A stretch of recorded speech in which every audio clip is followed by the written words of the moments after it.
প্রিয় দর্শক শ্রোতা, আসসালামু আলাইকুম এবং অফুরন্ত শুভকামনা সবার জন্যে। আমি তখন নরসিংদী জেলা শহরে থাকি যখন জুলাই অভ্যুত্থান চলছিল। তো জুলাই অভ্যুত্থানের বেশ কিছুদিন পর পর্যন্ত পুলিশ বাহিনীর সদস্যরা কাজে যেতে পারতেন না। অনেক স্টেশন খালি পড়েছিল, পুলিশ সদস্যরা সেখানে হাজির হবার সাহস পাননি এবং অনেক পুলিশ স্টেশন ভেঙে ফেলা হয়েছিল, ফাঁড়ি পুলিশ স্টেশন জ্বালিয়ে দেওয়া হয়েছিল। আর সেগুলোর কারণ ছিল গণরোষ। পুলিশ বাহিনীর সদস্যরা সার্বিকভাবে গণরোষের শিকার হয়েছিলেন। তো বেশ কিছুদিন পর তারা আস্তে আস্তে ডিউটিতে ফেরা শুরু করলেন। অন্তর্বর্তীকালীন সরকার যখন চাপ প্রয়োগ করলো তাদের উপর, একটি ডেডলাইন ধরিয়ে দিল যে এর মধ্যে কাজে জয়েন না করলে তাদের চাকরি থাকবে না। তো অনেকে একটু একটু করে ফিরতে শুরু করলেন। ভয়, দ্বিধা, আতঙ্ক তাদের চোখে মুখে ফুটে উঠেছিল পরিষ্কারভাবে। তো যেটি বলছিলাম, আমি তখন নরসিংদী জেলা শহরে থাকি। তো আমি একদিন যেই এরিয়াতে থাকি সেই এরিয়াতে ট্রাফিক পুলিশের একজন সদস্যকে ইউনিফর্ম পরা অবস্থায় দেখলাম গলির ভেতর থেকে এক পা সামনে তো 3 পা পেছনে আতঙ্কগ্রস্ত, ভীত, সন্ত্রস্ত এই মানুষটি আস্তে আস্তে মেইন রোডের দিকে এগিয়ে যাবার চেষ্টা করছেন, অর্থাৎ মেইন রোডে গিয়ে ট্রাফিক পুলিশের দায়িত্ব পালন করবেন। তা আমি তার সিচুয়েশনটি পরিষ্কার বুঝতে পেরেছি, তার আতঙ্কগ্রস্ত অবস্থা, তার ভয়, তার ভীতি। তো আমি তাকে হেল্প অফার করলাম এবং আমি তার কুশলাতে জানতে চাইলাম যে আপনি কেমন আছেন, কোন এরিয়াতে আছেন, নিরাপদে আছেন কিনা, আর এখন নিশ্চয়ই আপনি ডিউটিতে যাওয়ার চেষ্টা করছেন আমার যতদূর মনে হচ্ছে। তো তিনি স্বীকার করলেন এবং আমি বললাম যে আপনার যদি কোনো আপত্তি না থাকে আমি আপনাকে এসকর্ট করব, আমি আপনার সঙ্গে যাব, আপনি যেই মেইন রাস্তায় যে স্পটে দাঁড়িয়ে ডিউটি করবেন সেই পর্যন্ত আমি আপনাকে পৌঁছে দিতে চাই। যদি আপনার কোনো দ্বিধা, আতঙ্ক এসব থাকে যে রাস্তায় আপনি কোনো মবের শিকার হতে পারেন কিনা, আপনার উপর কেউ হামলা করে কিনা। প্রিয় দর্শক শ্রোতা, এই ঘটনাগুলো ঘটেছিল, কিন্তু দুঃখজনক হলেও ঘটেছিল, বেআইনি হলেও ঘটেছিল, কারণ পুলিশের উপর মানুষের দীর্ঘদিনের ক্ষোভ।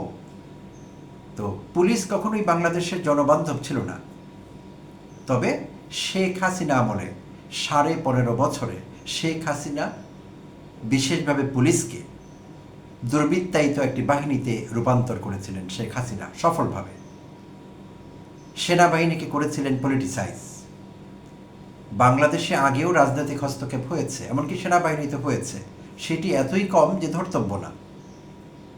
বাট শেখ হাসিনা এমনভাবে করেছিলেন যে সেটি পরিষ্কার ছিল, দেশের মানুষও বুঝতে পারছিলেন যে সেনাবাহিনীকে পলিটিসাইজ করা হয়েছে। তখন দেশের মানুষ আশা ছেড়ে দিয়েছিলেন হাসিনা সরকারের উপর, যে আর কোনো আশা নেই আমাদের, সেনাবাহিনীকে পলিটিসাইজ করে ফেলেছে। তো যেটি বলছিলাম, পুলিশকে হাসিনা দুর্বৃত্তায়িত বাহিনীতে পরিণত করেছিলেন। আগে অতটা খারাপ ছিল না পুলিশের ইমেজ, যেটা আমি বলছিলাম, গণবান্ধব কখনোই ছিল না বাংলাদেশের পুলিশ, আর ইমেজ অত শার্প কখনোই ছিল না। বাট হাসিনা এটিকে শেষ করে দিয়েছিলেন।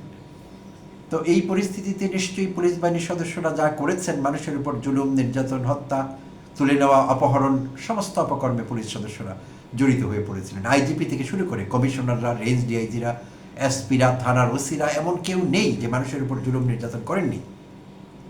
এই দেশের থেকে, এই দেশের খেয়ে, এই দেশের মানুষের ট্যাক্সের টাকায় বেতন ভাতা নিয়ে এই দেশের মানুষের উপর তারা নির্যাতনের স্টিম রোলার চালিয়েছিলেন। ফলে জুলাই অভ্যুত্থান উত্তর বাংলাদেশে তাদের বেশ সমস্যায় পড়তে হয়েছিল। তো আমি সেই পুলিশ সদস্যকে, উনি আমাকে কিছু বলেননি হ্যাঁ কি না, হয়তো সংকোচ বোধ করছিলেন। তো আমি স্বপ্রণোদিত হয়ে বেশ খানিকটা হেঁটে তার সঙ্গে মেইন রাস্তা পর্যন্ত গিয়েছিলাম। তো মেইন রাস্তায় যাওয়ার পর আরও 1-2 জন ট্রাফিক পুলিশের সদস্য সেখানে দেখা গিয়েছিল, একজন সার্জেন্টকে দেখতে পেয়েছিলাম, পুলিশ সার্জেন্ট।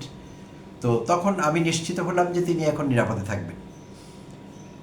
তো এখন এই যে পরিস্থিতি, যে এই ইউনিফর্মধারী পুলিশকে দেখলেই মানুষের মেজাজ খারাপ হয়ে যায়, আক্রোশ চরিতার্থ করবার ইচ্ছে জাগে মনে, মব করবার ইচ্ছে জাগে, এই পরিস্থিতির কারণে অন্তর্বর্তীকালীন সরকার আলাপ আলোচনা সাপেক্ষে উপদেষ্টা মণ্ডলীর মিটিংয়ে তারা সিদ্ধান্ত নিয়েছিলেন পুলিশ, আনসার এবং র্যাবের ইউনিফর্ম পাল্টে দেবেন। ইউনিফর্ম পাল্টালে কোনো বাহিনীতে কোনো আমূল পরিবর্তন আসে না, বাট এইটি একটি প্রতীকী পরিবর্তন, আর এইটির তাৎক্ষণিক মূল্য আছে। কারণ সেই পুরনো ইউনিফর্ম, যেই ইউনিফর্মে পুলিশ বাংলাদেশের মানুষকে নির্যাতন করেছিল 15 বছর, প্রিয় দর্শক শ্রোতা, আপনাদের জানা আছে জেলা পুলিশ জেলা পুলিশের ইউনিফর্ম ছিল গাঢ় নীল। আর মহানগরগুলোতে Dhaka metropolitan police, Chittagong metropolitan police, Rajshahi, Khulna, এই বিভাগগুলোতে যে মেট্রোপলিটন পুলিশ আছে বা মহানগর পুলিশ, সেই পুলিশের ইউনিফর্ম ছিল সবুজ রঙের। তো সেই ইউনিফর্মের উপর মানুষের ক্ষোভ, সেই ইউনিফর্মধারী লোকগুলোর উপর ক্ষোভ। তাই একটি প্রতীকী পরিবর্তন সরকার চেয়েছিল, অন্তর্বর্তীকালীন সরকার, এবং সেইটি ভালো উদ্দেশ্যে, যাতে পুলিশ বাহিনীর সদস্যদের দেখলেই তাদের আগের স্মৃতি মানুষের মনে পড়ে না যায়।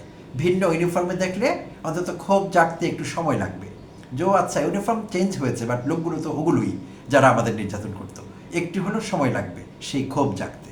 তো সেই চিন্তা থেকে এই সিদ্ধান্ত এসেছিল, এবং যতদূর জানা যায় প্রায় 150 কোটি টাকা ব্যয়ে পুলিশ বাহিনীর সদস্যদের ইউনিফর্ম পাল্টে দেওয়া হয়। এক পর্যায়ে সরকার র্যাব এবং আনসার বাহিনীর ইউনিফর্ম পাল্টাবার সিদ্ধান্ত নিলেও কার্যকর করেনি, সেই জায়গা থেকে সরে আসে, বাট পুলিশ বাহিনীর সদস্যদের ইউনিফর্ম পাল্টে দেওয়া হয়। আর সেটি কার্যকর হয়েছিল 2025-এর 15 নভেম্বর থেকে, অর্থাৎ অন্তর্বর্তীকালীন সরকারের মেয়াদ শেষ হবার অল্প দিন আগে, 2025-এর 15ই নভেম্বর। একসাথে করা যায়নি, অল্প অল্প করে করা হচ্ছিল, পার্টলি ইমপ্লিমেন্ট করা হচ্ছিল বিভিন্ন জায়গায়। আচ্ছা, তো এখন সেই 2025-এর 15ই নভেম্বরের অল্প দিন পরেই কিন্তু আমাদের ত্রয়োদশ জাতীয় সংসদ নির্বাচন হয়ে গেল, 12ই ফেব্রুয়ারি 2026-এ। তো নির্বাচন হবার এক সপ্তাহের মধ্যে পুলিশ সার্ভিস অ্যাসোসিয়েশন থেকে দাবি উঠল যে আগের ইউনিফর্ম আমরা চাই না, সেগুলো বাতিল করে দিতে হবে, নতুন ইউনিফর্ম দিতে হবে। ইন্টারেস্টিংলি গত 23 ফেব্রুয়ারি পুলিশ সার্ভিস অ্যাসোসিয়েশনের প্যাডে একটি বিজ্ঞপ্তি দেওয়া হলো, এবং সেটিতে সাইন করলেন পুলিশ সার্ভিস অ্যাসোসিয়েশনের সাধারণ সম্পাদক, কুমিল্লা জেলার পুলিশ সুপার এই মুহূর্তে জনাব আনিসুজ্জামান। তো সেখানে তিনি সরাসরি উল্লেখ করলেন, এবং তিনি কিছুটা পেছনে ফেলে গিয়ে কথা বললেন। খুব গুরুত্বপূর্ণ প্রিয় দর্শক শ্রোতা এই জায়গাটুকু। এখনও যে পুলিশ বাহিনীর সদস্যরা আগের চরিত্র থেকে ফিরে আসতে পারেননি, এখনও তারা নোংরা রাজনীতি করতে চান, সেই বিষয়টি এখানে ফুটে উঠবে আমি এখন যা বলতে যাচ্ছি। তো আনিসুজ্জামান স্বাক্ষরিত সেই বিজ্ঞপ্তিতে বলা হলো যে 2003-04-এ যেই সরকার ক্ষমতায় ছিলেন, সেই সরকার আমাদের যে ইউনিফর্ম দিয়েছিলেন, অর্থাৎ গাঢ় জেলা পুলিশের গাঢ় নীল আর মহানগরে সবুজ আগেরটি, তো সেই ইউনিফর্ম অনেক চিন্তা ভাবনা গবেষণা করে বাংলাদেশের আবহাওয়া, পুলিশ বাহিনীর গায়ের রং, সদস্যদের ইত্যাদি ইত্যাদি মিলিয়ে দেওয়া হয়েছিল, সেগুলোতেই আমরা কমফোর্টেবল, এবং সেই ইউনিফর্ম পরে আমরা ত্রয়োদশ জাতীয় সংসদ নির্বাচন করেছি, এবং আমাদের পেশাদারিত্ব প্রশংসিত হয়েছে দেশে বিদেশে। ভয়ঙ্কর তথ্য, সেই ইউনিফর্ম পরবার কারণে তারা ভালো দায়িত্ব পালন করেছে, আর তাদের দায়িত্বশীলতা প্রশংসিত হয়েছে। একজন বিসিএস ক্যাডার বলছেন এসব কথা। আর বলা বাহুল্য, তার বাংলা জ্ঞান অত্যন্ত সীমিত, বাংলা বাক্য গুছিয়ে লিখতে পারেন না তিনি। সেই বিজ্ঞপ্তিতে ভুলভাল বাংলা বাক্য, জটিল বাক্য লেখা তার এখনো শেখা হয়নি। তিনি বিসিএস ক্যাডার। আপনাদের কারো ইচ্ছে করলে নিউজ পেপারে, পত্রিকায়, গুগলে সার্চ করলে পেয়ে যাবেন পুলিশের ইউনিফর্ম বদল। সেখানে এই BCS cadre, BCS police service অ্যাসোসিয়েশনের সাধারণ সম্পাদক, একজন এসপি পদমর্যাদার লোক, বাংলা লিখতে পারেন না, অগোছালো এলোমেলো ভুল বাংলায় তার বিজ্ঞপ্তি। তো সেখানে বিএনপি সরকারের দেয়া ইউনিফর্ম ভালো ছিল, তারা সেটিতে ফিরে যেতে চান বললেন, এবং সরাসরি অন্তর্বর্তীকালীন সরকার কোনো যাচাই বাছাই ছাড়া আমাদের উপর এগুলো চাপিয়ে দিয়েছে, এই কথা বলবার এখতিয়ার তার নেই। কর্তব্যরত একজন পুলিশ সুপার এই কথা বলতে পারেন না। সদ্য বিদায় নেওয়া অন্তর্বর্তীকালীন সরকার তাদের উপর চাপিয়ে দিয়েছে, এই কথা তিনি বললেন, এবং ভুলভাল বাংলায়। সবচেয়ে দুঃখজনক হলো তার বাংলা ভয়ঙ্কর রকমের খারাপ। পুলিশ সার্ভিস অ্যাসোসিয়েশনের একটি বিজ্ঞপ্তি যাচ্ছে, এরা সবাই বিসিএস ক্যাডার এই কর্মকর্তারা। তো সেখানে বাংলা ঠিক নেই, দুর্বল বাংলা, বাক্য গঠন ফল্টি, জটিল বাক্য মেলেনি, বাক্যের কোনটি মেইন ক্লজ, কোনটি সাবঅর্ডিনেট ক্লজ, মাঝখানে 2 কমার মাঝখানে যা লেখা হয়েছে সেগুলোর সঙ্গে আগে পরের কোনো মিল নেই। 3য় অনুচ্ছেদ তার সেই লিখিত বিজ্ঞপ্তির 3য় অনুচ্ছেদের প্রথম বাক্য, ভয়ঙ্কর গরমিল সেখানে, গড়বড়, হাস্যকর। আমি কোয়াইট শিওর একজন স্মার্ট কনস্টেবল আছে পুলিশ বাহিনীতে এখনও এরকম, তারা ভালো গুছিয়ে লিখতে পারবেন, কিন্তু এই বিসিএস ক্যাডার লিখতে পারেননি। কিন্তু তেল মারতে পেরেছেন। 2003-04-এর ইউনিফর্ম অনেক গবেষণা করে দেওয়া হয়েছে, আর অন্তর্বর্তীকালীন সরকার কোনো গবেষণা করেনি, তাদের উপর চাপিয়ে দিয়েছে। আচ্ছা, আরও ভয়ঙ্কর কথা হলো পুলিশ সদর দপ্তর থেকে একজন ডিআইজি বলেছেন যে দুজন উপদেষ্টা এবং একজন পুলিশ কর্মকর্তা তড়িঘড়ি করে এই পোশাক দেওয়ার পেছনে ছিলেন, এটি একটি সিন্ডিকেট, এই সিন্ডিকেট দূর হয়েছে এখন, এরকম কথা তিনি বলেছেন। তো এইটি পুলিশ সদর দপ্তরের কোনো ডিআইজির এই বক্তব্য ভয়ঙ্কর আমি মনে করি, রাজনৈতিক বক্তব্য এটি, এই বক্তব্য তিনি দিতে পারেন না। কেন দিয়েছেন? বার্ডেন অফ প্রুফ কিন্তু তার উপর যাচ্ছে, তদন্তের আওতায় তার আসা উচিত। কেন তিনি এই বক্তব্য দিয়েছেন, একজন ডিআইজি এই বক্তব্য দিয়েছেন পুলিশ সদর দপ্তরের, এটি কম কথা না। তাকে জিজ্ঞেস করা যেতে পারে, তাকে প্রমাণ দিতে হবে কোন দুই উপদেষ্টা অতি আগ্রহী ছিলেন, যদি হয়ে থাকেন সেটা আমাদের জন্য ক্ষতিকারক, আমাদের জানা দরকার। এমন বক্তব্যকে তদন্ত ছাড়া ছেড়ে দেওয়া যায় না। বর্তমান সরকার আন্তরিক হলে তাকে জিজ্ঞাসাবাদ করে সেটি ফাইন্ড আউট করা দরকার। আমিও সেই দুই উপদেষ্টার বিচার চাই। আর যদি তদন্তে প্রমাণ না হয় তাহলে এই রাজনৈতিক বক্তব্য দেওয়ার কারণে তাকে সাসপেন্ড করতে হবে সেই ডিআইজিকে। আমরা আর পুলিশ বাহিনীতে রাজনীতি দেখতে চাই না। কোনো দুর্বৃত্ত তৈরি হোক নতুন করে, বিএনপি দুর্বৃত্ত বা বিএনপি কর্তৃক দুর্বৃত্তায়িত পুলিশ অফিসার আমরা দেখতে চাই না। ইনাফ ইজ ইনাফ, আমরা অনেক দেখেছি। তাই সেই ডিআইজিকে জিজ্ঞাসাবাদের আওতায় আনতে হবে। আর পুলিশ সার্ভিস অ্যাসোসিয়েশনকে বলবো, কুমিল্লা জেলার এসপির বাংলা লেখা তারা কি করবেন, বাংলা তাকে শেখাবেন কিনা, বাংলা শিক্ষক রেখে প্রয়োজনে তাকে শেখানো হোক বাংলা কি করে লিখতে হবে। পুলিশ সার্ভিস অ্যাসোসিয়েশনের নাম ডুবিয়েছেন তিনি, সম্মানহানি করেছেন, তাদের এই বিষয়টি খতিয়ে দেখা উচিত। আচ্ছা, তো এখন এই ইউনিফর্ম নিয়ে নানা কথা। তো সংবাদপত্রগুলো পুলিশ বাহিনীর বিভিন্ন সদস্যদের ইন্টারভিউ নিয়ে সেগুলো ছেপেছে। তো কোনো কোনো সদস্য বলছেন যে এই ইউনিফর্মের রং ঠিক নেই, কেউ কেউ বলছেন এটি সিকিউরিটি গার্ডের ইউনিফর্মের সঙ্গে মিলে যাচ্ছে, কেউ কেউ বলছেন কাপড়টি মোটা আরামদায়ক না। আচ্ছা, তো রঙের কথা যদি বলি, এটিকে বলা হয় আয়রন গ্রে। যে ইউনিফর্মটি এখন পুলিশ বাহিনীর কিছু কিছু সদস্যকে আমরা পড়তে দেখছি, আয়রন গ্রে। তো গ্রের মধ্যে নানা রকম ফের আছে। যারা রং সম্পর্কে আইডিয়া রাখেন, প্রত্যেকটি রঙের লাইট, ডার্ক, এরকম নানা রকম ব্যাপার স্যাপার থাকে। তো গ্রের মধ্যে আরও ভেরিয়েশন আছে, যেমন সেখানে আছে dark grey, chocolate grey, charcoal grey, এরকম নানা রকম ভাগ আছে। তো তারা চাইলে সেই দাবি করতে পারতেন যে আমাদের ইউনিফর্মের রংটি আমাদের ভাল লাগে না, আমাদের ইউনিফর্মের রং বদলে দেওয়া হোক, এরকম দাবি আসতে পারত।